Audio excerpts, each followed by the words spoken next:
Мы начинали буквально с 2 машинок. Все это работает онлайн, не надо заказчику самому приезжать. Многих из них я даже не видела. В неделю можно заработать от 200 тысяч сомов и более. Я не швея, я не технолог, но мой путь до швейного производства он был долгий. На данный момент огромная возможность для производителей Кыргызстана выйти на Wildberries. Первый наш заказ очень был тяжелый, сложный. Швей, которые от нас ушли, мы их не принимаем обратно.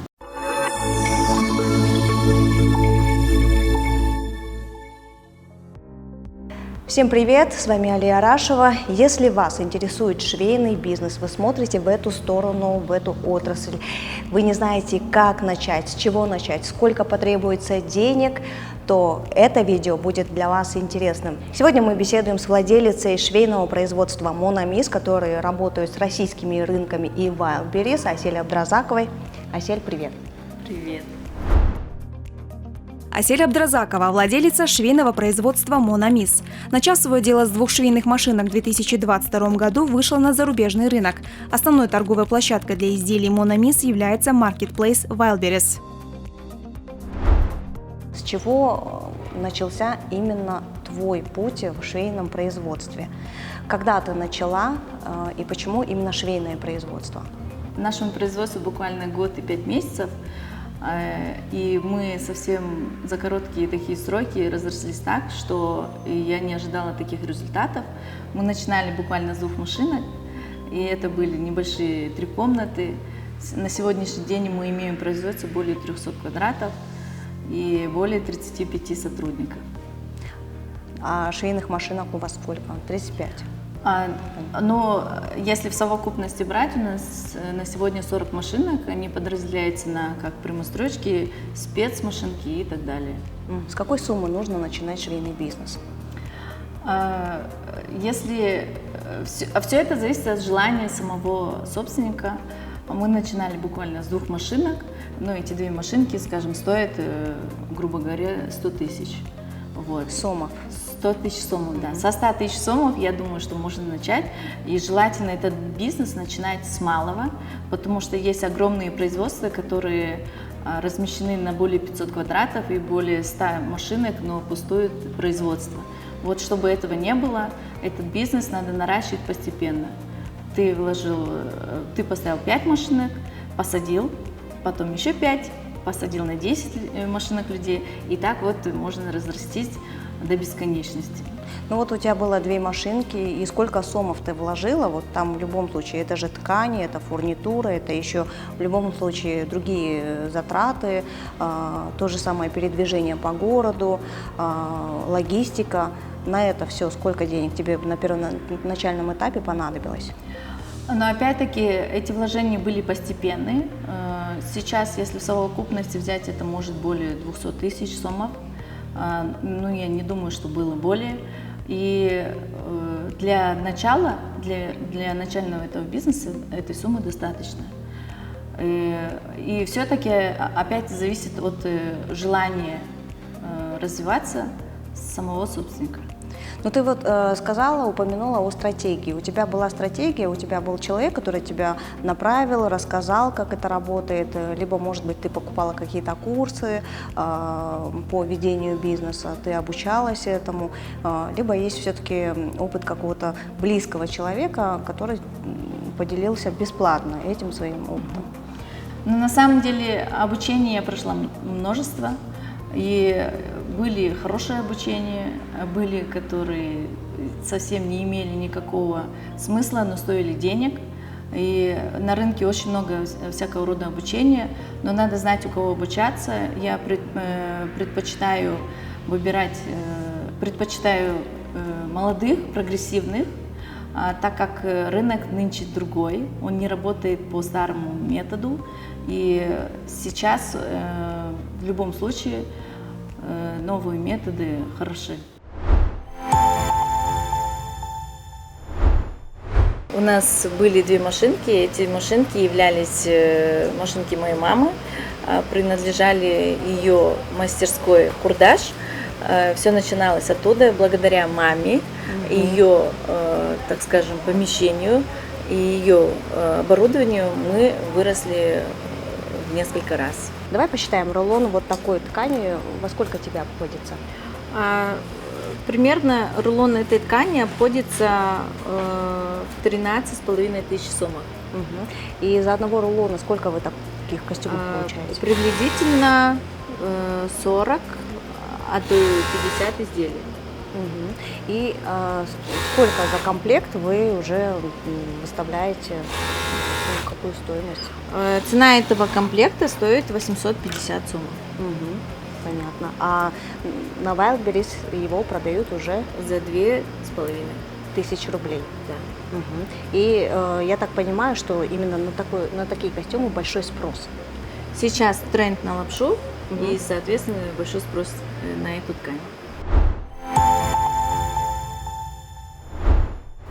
То есть я правильно понимаю, например, если ты хочешь прийти в швейный бизнес, для тебя в первую очередь важна стратегия, дальше ты уже делаешь закуп техники на ту сумму, которой ты располагаешь, и уже, получается, исходя из этого, ты начинаешь работать, отшивать то, что твоей душе угодно. Или все-таки правильнее вначале найти заказчиков? Тот метод, когда отшивали и ждали покупателей, этот метод не работает, и если даже работает, но не так хорошо, как раньше. Сейчас очень хорошо работает на заказчика. Он приезжает со своей моделью, со своими лекалами, мы ему просто запускаем его желаемый объем и отправляем ему через карго. То есть все это работает онлайн, не надо заказчику самому приезжать. Многих из них я даже не видела. И мы созваниваемся только по телефону и запускаем в производство. Нужно ли действительно обучиться на швею, нужно ли действительно там, иметь такие какие-то навыки, нужно ли действительно гореть всем сердцем, чтобы иметь свое швейное производство? Ну, так как и в любом другом бизнесе, чтобы прийти к успеху, надо любить свое дело. Я не ожидала, что я так разрастусь, и это дело я практически не умею. Я не швея, я не технолог, но мой путь до швейного производства, он был долгим и обширным. Я работала в многих сферах, имела опыт в бизнесе, имела опыт в управлении людьми, имела опыт в работе с клиентами, и я думаю, этот опыт мне помог выйти на этот уровень. Имея опыт работы в Джовар Кукингеш, я поняла, что это не совсем... Кем ты там работала? Я была старшим специалистом, и я не скажу, что это мое призвание быть государственным служащим. Все-таки это надо любить. И если ты свое дело не любишь, оно никак у тебя не будет получаться.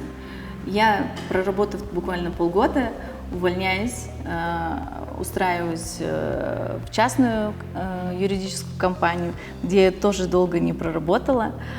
Потом я открываю свой бизнес, потом я разрабатываю всякие разные проекты, как открытие своего садика, своего магазина. И еще я работала HR-менеджером в сети турецкой кухни, где тоже имела большой опыт в управлении более 200 человек. И после я решила, что я все-таки хочу открыть свое дело, где я бы могла проявить всю себя сполна. Вот. И что я сделала? Я начала продавать пижамы в розницу. То есть у тебя был свой магазин? Свой магазин, онлайн и офлайн.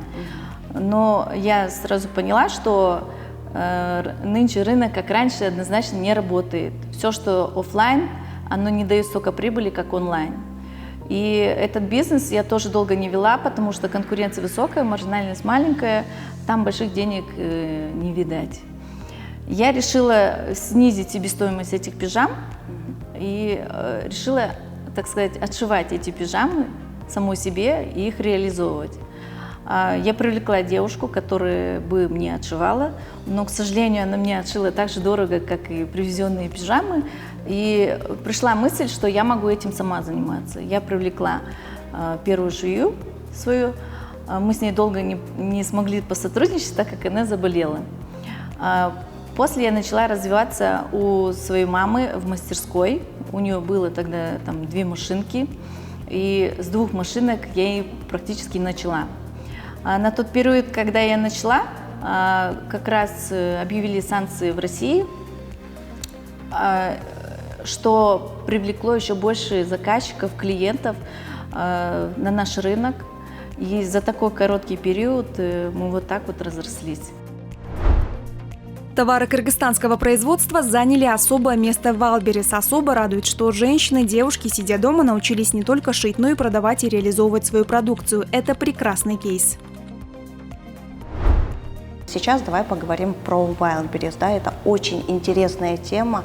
Это огромная такая интернет-площадка для торговли, для наших производителей, для нашего бизнеса. Вот. И очень многие смотрят в сторону рынков не только СНГ и там, мировых рынков, но в сторону именно интернет-маркетплейсов. Поговорим про самые популярные, про Wildberries и про твоих вот заказчиков. Как выйти на Wildberries и где найти заказчиков? Где ты нашла своих первых заказчиков? Но так как мы размещены везде и нас можно найти на любых сайтах, они находят нас сами. И сейчас на данный момент огромная возможность для производителей Кыргызстана выйти на Wildberries и зарабатывать еще больше, чем даже россияне, так как мы за счет того, что производим здесь в Кыргызстане, снижаем себестоимость и продаем еще дешевле, чем сами россияне. Так что это огромная возможность выходить нам самим, кыргызстанцам, на эти площадки и быть конкурентами. Ну, вот я, например, знаю, что многие кыргызстанцы продают на Wildberries, но товар все-таки не идет. То есть нету, не могу сказать, что совсем прям не успешно, но есть такое понятие, как на Wildberries, как скидки, да, они есть везде. И когда уже идет такое тотальное снижение цен, это говорит лишь о том, что товар не пользуется спросом, популярностью. Это об этом говорит? Но судя по заказчикам нашим, мы в основном, точнее даже практически все наши заказчики это поставщики Wildberries, и они не все работают успешно, и только имея определенную аналитику по товарам в определенной нише, умея, так сказать, навести стратегию в продвижении на Wildberries, можно заработать хороших денег. Опять-таки, для этого привлекаются определенные люди, которые умеют этим заниматься. Это и есть определенный менеджер, да? У тебя есть менеджер, я так понимаю, да, который сидит в Москве, отслеживает вот эту динамику, отслеживает политику самого Wildberries, следит за всем этим, и исходя из этого вы уже определяете вот эту ценовую политику. Опять-таки, возвращаясь к слову онлайн, этим бизнесом может заниматься любой человек, даже живя где-то на Мальдивах. Вот. И также для наших кыргызстанцев есть возможность, так сказать, быть менеджерами Wildberries и продвигать чьи-либо бренды. И у меня тоже есть такой определенный человек, который этим занимается, но он находится буквально рядом со мной.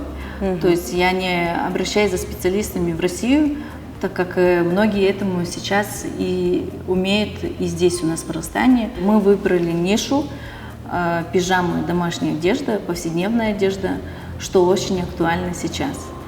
Каждая женщина имеет минимум по 2-3 пижамы дома, и она меняется по сезонности. Так что это очень востребованный товар. И в нашем направлении не так много производителей, именно специализирующихся в этой нише.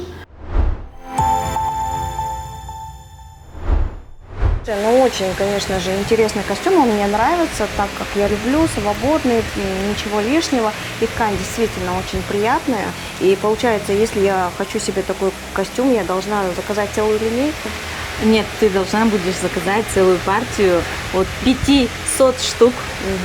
Целую партию от 500 штук, да? Я так понимаю, вложения у тебя первоначальные, если все-таки брать в купе, да, у тебя же не было определенной суммы, там, насколько я знаю, ты сначала столько вкладываешь, потом докупаешь, ну, грубо говоря, округлим до 200 тысяч сомов, да, и при том, что у тебя уже было своих 2 швейные машинки.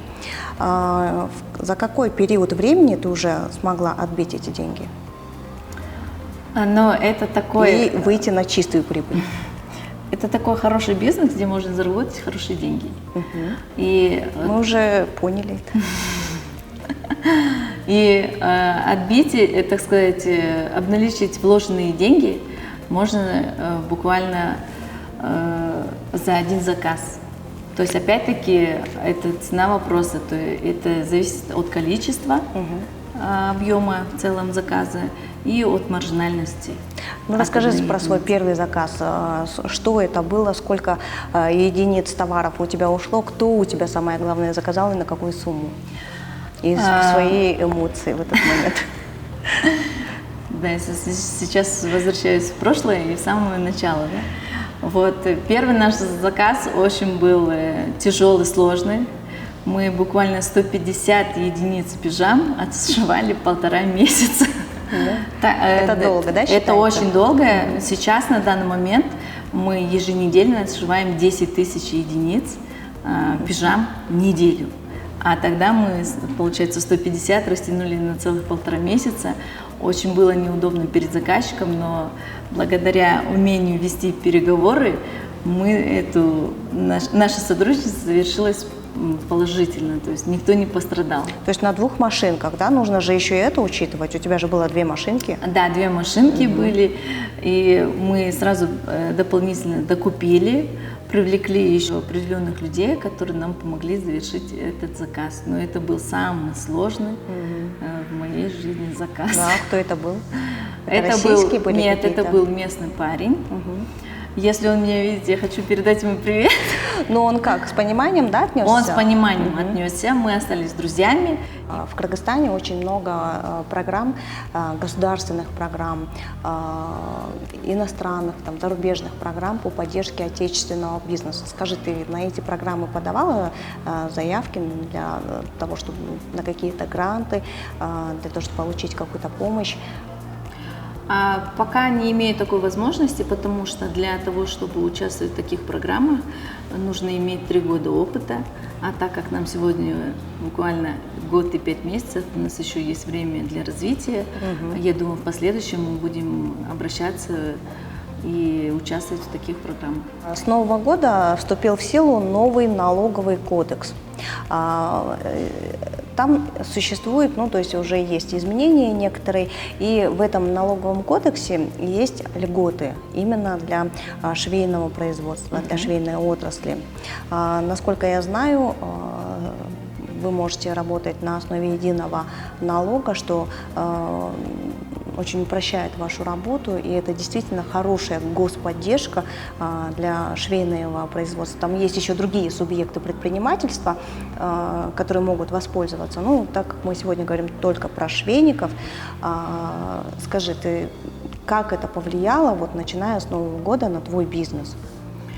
В целом, благодаря такому упрощенному налогообложению, я не вижу никаких трудностей.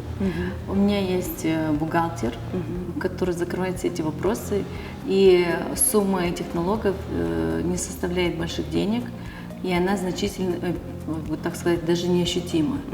И благодаря новому налоговому кодексу, я думаю, для многих это возможность развиваться в этом направлении. А вот, например, до 2023 года получается, по какому принципу ты платила налоги и как это отражалось на твоем бизнесе? До этого это было ощутимо для твоего кармана? Но так как мы начинали еще до 2023 года, в начале 2022, мы не имели таких больших объемов, чтобы выплачивать большие налоги. Там был определенный порог, чего мы не превышали. И в целом тоже не казалось таким обременением. А на сегодняшний день вы вот этот порог 8 миллионов превышаете? Пока еще нет. Пока еще нет, не превышаем. И даже если и превышается, по-моему, сейчас нету никаких трудностей. В целом, хотелось бы сказать, что со стороны государства есть поддержка именно по налогообложению. Сегодня мы все это знаем, да?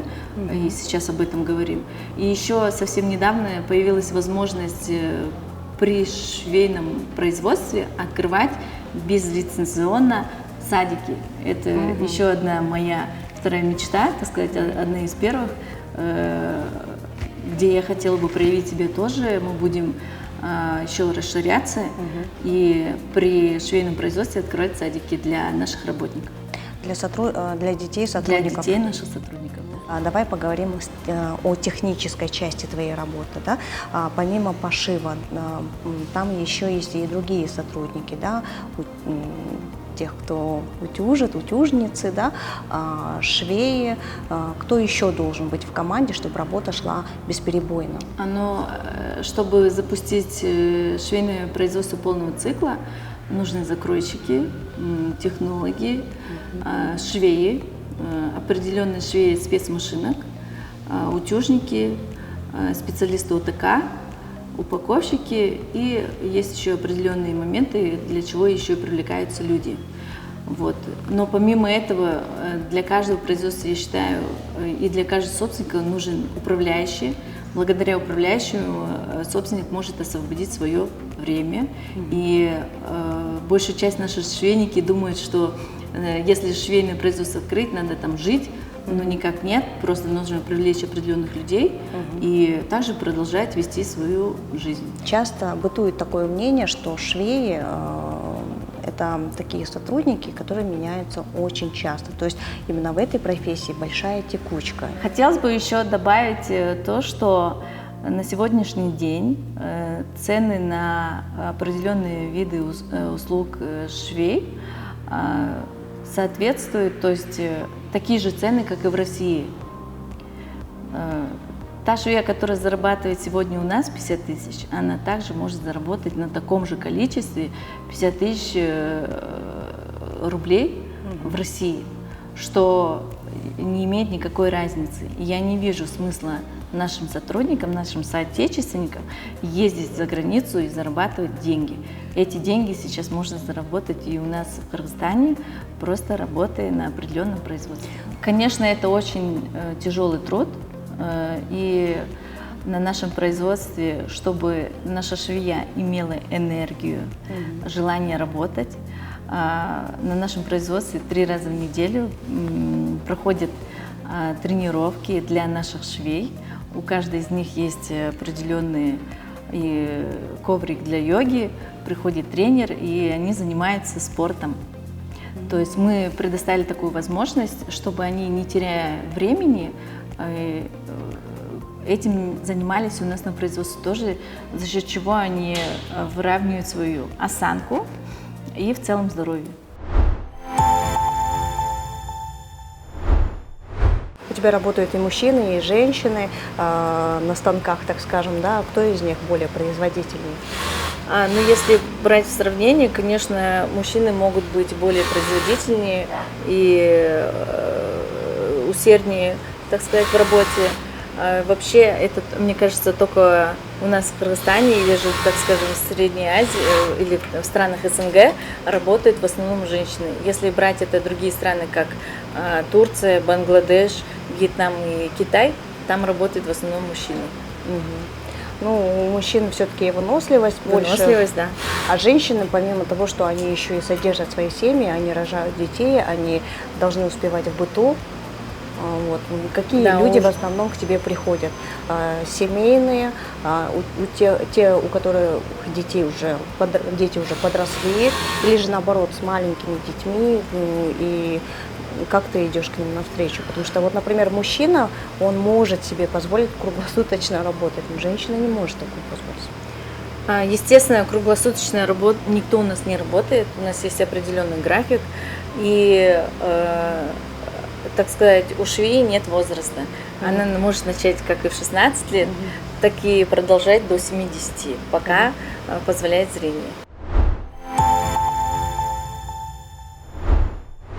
Обращаясь к моим сотрудникам, я всегда говорю, благодаря вам строится этот бизнес. Если бы не люди, этот бизнес не развивался бы, и как любой другой.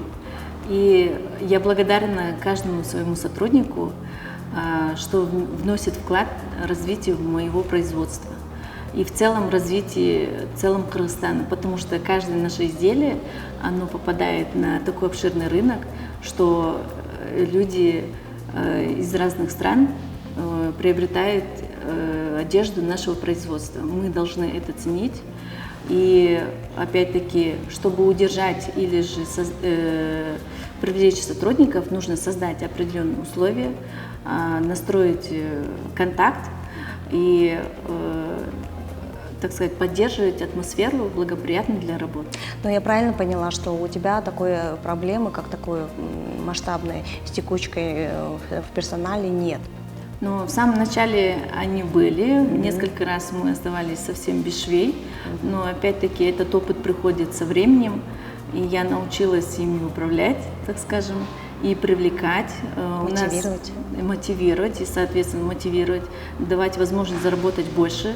Мы платим хорошие деньги, за счет чего и наши сотрудники остаются с нами.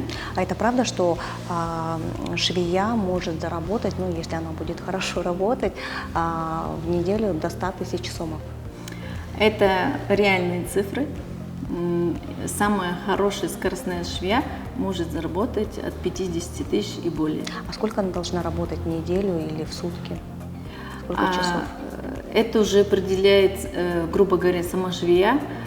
Есть швеи очень дисциплинированные, они приходят в 6:30 утра и там, до 7 вечера поработав, они выводят за это время очень хорошее количество. То есть я правильно понимаю, что швеи сами определяют свой график? Нет, график, конечно, он един, но тот выход, который может вывести каждая швея, зависит от нее самой. И чтобы, так сказать, не было текучести, мы швей, которые от нас ушли, мы их не принимаем обратно. Потому что я имею также уважение ко всем другим собственникам этого бизнеса, и от того, что они скачут от одного цеха до другого, это ни к чему хорошему не приводит. Желательно оставаться всегда на одном месте, и за счет продолжительности можно и наработать скорость, заработать хорошие деньги. Сколько твои 35 швейных машинок приносят тебе прибыли? Это очень шикарный бизнес, я бы сказала так. Имею опыт еще в работе в других направлениях именно бизнеса. Но здесь также можно заработать, как и потерять. То есть ты можешь заработать определенно хорошую сумму, но если произойдет чья-либо ошибка, а конкретно сотрудников, это заработанные деньги, они могут уйти также на твои убытки.